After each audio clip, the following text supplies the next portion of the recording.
남호성 스페셜 함께 해주시는 성도 여러분 반갑습니다.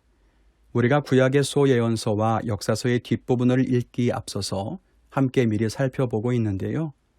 어제는 포로기와 포로귀환의 역사에 대해 간단하게 살펴봤습니다.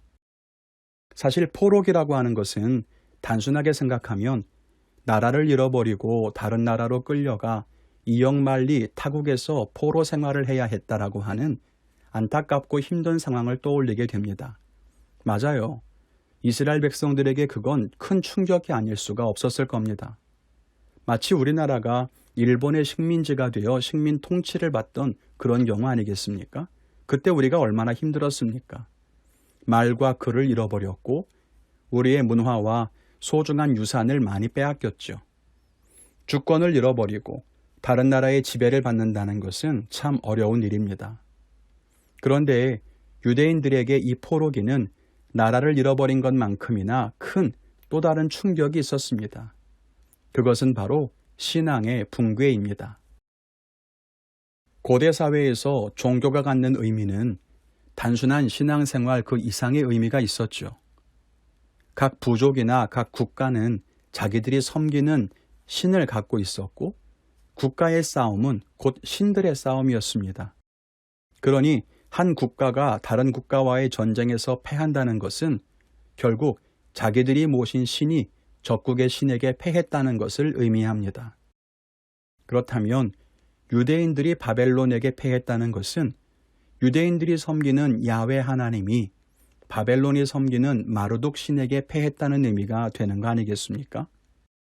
지금까지 자기들을 돌봐주시고 지켜주셨던 하나님이 패했기 때문에 그래서 나라가 망하고 포로로 끌려왔다는 생각이 유대인들을 사로잡았고 그것은 곧 신앙의 붕괴로 이어질 수 있을 만한 큰 충격이었습니다. 또 한 가지는 성전에서 드리던 제사가 불가능해졌다는 것입니다. 바벨론의 3차 침공으로 인해서 예루살렘은 그야말로 황무지가 되었습니다. 성전도 다 무너졌고 성전의 기구들과 제사 때 쓰는 그릇들까지도 모두 바벨론에게 빼앗겼습니다. 제사를 드릴 장소가 완전히 사라져버리고 말았던 것이죠. 게다가 단순하게 제사 드릴 곳이 없어졌을 뿐만 아니라 유대인들은 바벨론 땅으로 포로로 끌려가고 말았습니다. 바벨론 땅에 유대인들이 하나님께 제사를 드릴 곳이 어디 있었겠습니까? 바벨론부터 예루살렘까지는 약 1500km나 되는 먼 길입니다. 걸어서 5개월이나 걸리는 길이죠. 이제 유대인들에게 성전이라고 하는 것은 사라져버렸습니다. 제사가 멈추었어요. 비록 그 이전에 제사를 드리는 사람들의 마음이 온전하지 않았을 수도 있고 하나님께서 그들의 제사를 받지 않으셨을 수도 있겠지만 어쨌든 예전에는 정해진 율법에 따라서 매일 제사를 드리는 삶을 살았던 유대인들이 이제는 아예 제사를 드리지 못하게 된 겁니다. 신앙이 그대로 멈춰버린 거죠. 성전 중심, 제사 중심, 하나님 중심이었던 유대인들의 신앙이 절벽에 서게 된 것입니다. 모든 것이 다 끝난 것 같은 허무함과 절망을 경험하게 됐습니다. 그런데 놀라운 것은 이 포로기의 절망 속에서 하나님은 그들의 신앙과 믿음을 새롭게 하셨습니다. 그리고 이전에는 보지 못하던 것들을 볼 수 있게 하셨고 하나님 백성들의 신앙이 더욱 깊어지고 더욱 성장하게 하셨습니다. 그렇다면 포로기를 통해 생겨난 신앙의 변화에는 어떤 것들이 있을까요? 오늘 살펴볼 첫 번째 변화는 하나님에 대한 인식이 바뀌었다는 것입니다. 이스라엘의 세계관은 이스라엘 중심일 수밖에 없겠죠. 그들에게 하나님은 자기들만의 하나님이었고 자기들은 하나님이 선택하신 백성이었습니다. 그것을 선민사상이라고 불렀죠. 오직 자기들만이 하나님의 선택을 받았으므로 다른 모든 민족은 하나님을 알지 못하는 이방인이라고 멸시하고 배척했습니다. 그런데 포로기를 거치면서 하나님은 자기들만을 위한 하나님이 아니라 온 우주를 다스리시는 하나님이라는 믿음으로 바뀌게 됩니다. 이 말을 오해하시면 안 되는 것이 예전에는 이스라엘의 하나님이었다가 이제 포로기를 거치면서 온 우주의 하나님으로 바뀐 것은 아니죠. 예전에도 천지를 창조하신 하나님은 온 우주의 주인이시고 역사를 주관하시는 분이셨어요.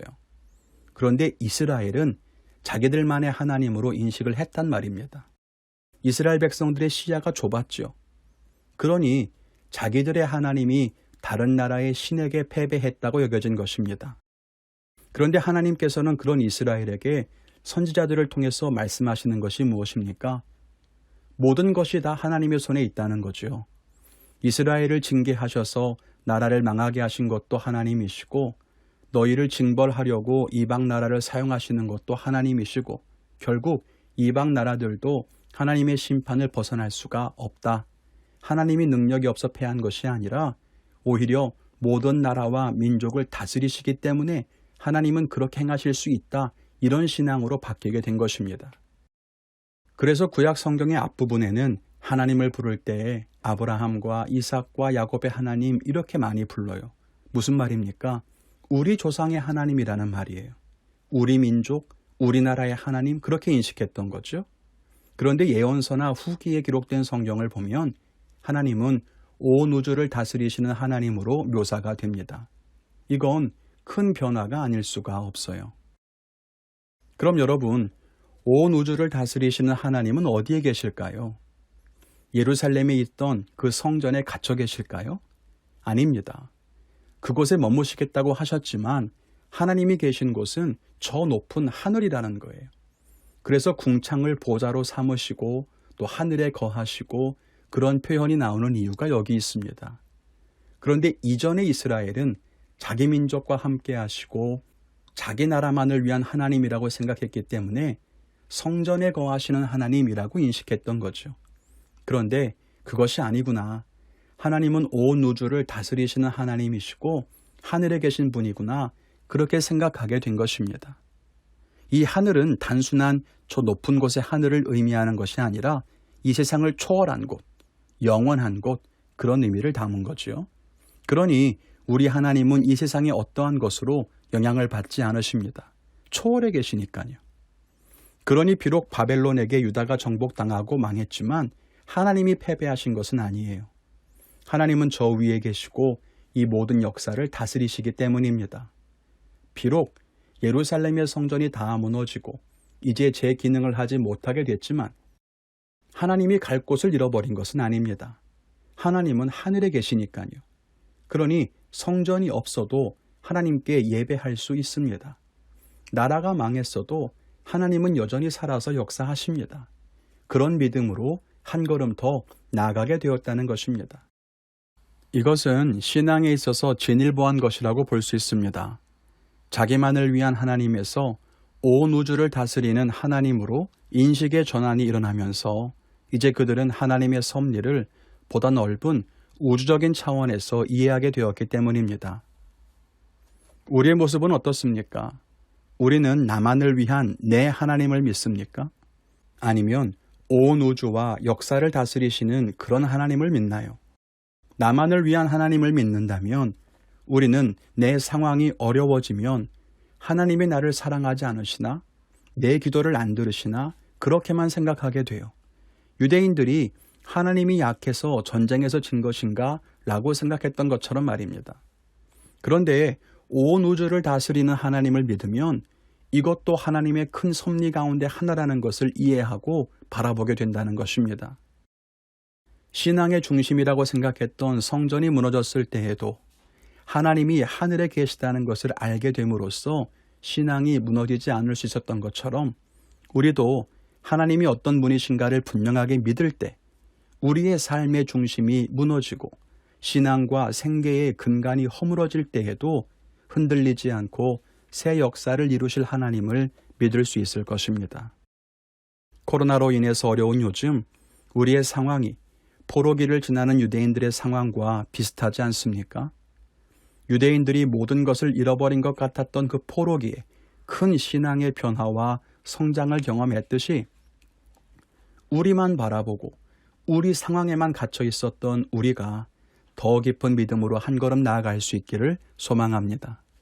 오늘도 주님과 동행하며 승리하시기를 간절히 기도합니다. 감사합니다.